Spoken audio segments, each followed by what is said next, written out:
The Biden administration is exploring stronger safety measures on artificial intelligence. The Commerce Department specifically is allowing the public to weigh in with suggestions on policy for the next 60 days as part of a formal public request for comment.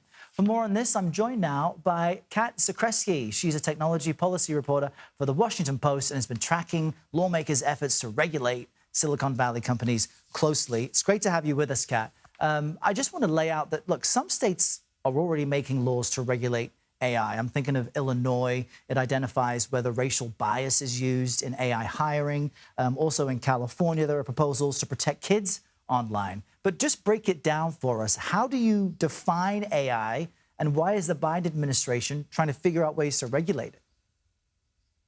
I think that's one of the most complicated issues with this topic is that AI is so vast and it is having transformative effects across the economy. So what the Biden administration is doing today is really just trying to find a starting off point, seeking comment from the public on how it should approach regulating AI. In its request for comment, the Biden administration suggested that potentially it could use audits or assessments similar to what's applied in the financial sector to try to better understand if AI systems are trustworthy.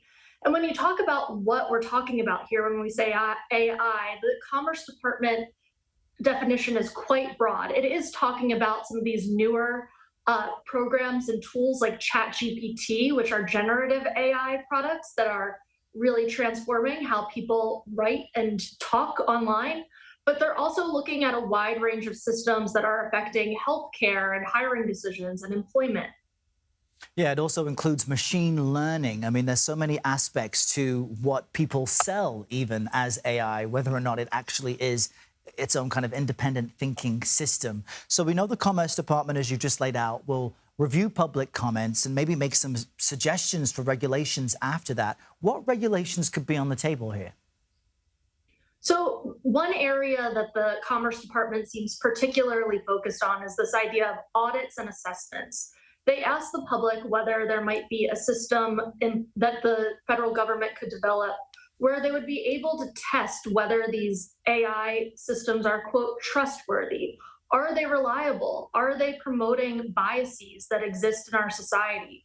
Are they perhaps promoting misinformation and disinformation? They asked the public to weigh in on how could they develop these kinds of tests and examinations like we've seen in other sectors like finance.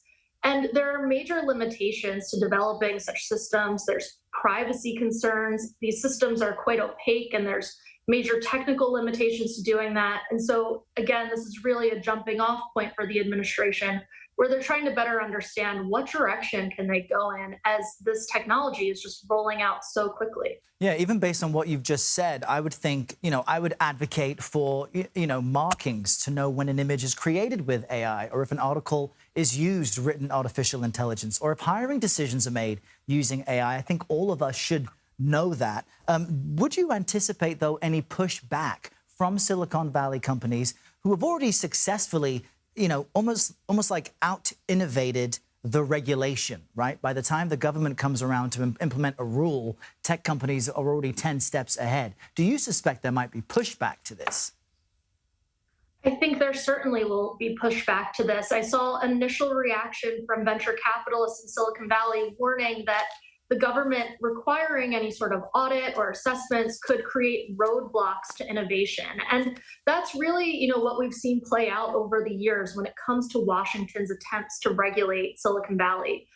For 5+ years now, we've been in the midst of what people have called a techlash, and there's been intense debate on Capitol Hill about the effects of social media, about the power that these companies hold.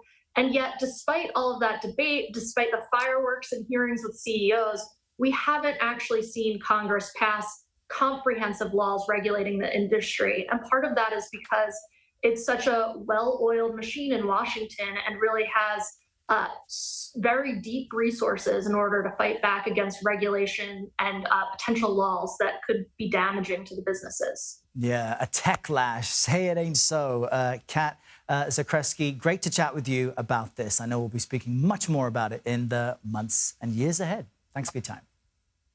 Thanks for having me on the show.